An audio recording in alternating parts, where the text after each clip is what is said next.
আমরা নারী সংস্কার কমিশনের যে প্রস্তাবনা, এর বিরুদ্ধে হেফাজতে ইসলাম বাংলাদেশের যে কর্মসূচি আগামীকাল আহূত হয়েছে, এর সমর্থনে আজকের এই বিক্ষোভ সমাবেশ থেকে একটি ইতিহাস মনে করিয়ে দিতে চাই।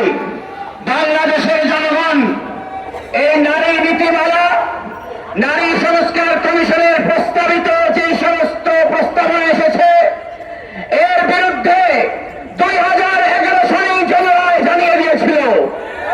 বাংলাদেশে 5ই আগস্ট পরবর্তী সময়ে আমরা প্রত্যাশা করি বাংলাদেশে অন্তর্বর্তীকালীন সরকার জনগণের রায় বিরুদ্ধে গিয়ে যে সমস্ত অংশীজনরা এই 5ই আগস্টের লড়াই করে বাংলাদেশে দ্বিতীয় স্বাধীনতা এনেছে, তাদের মতামতকে উপেক্ষা করে কোন ধরনের প্রস্তাবনাকে পাশ করতে পারে না।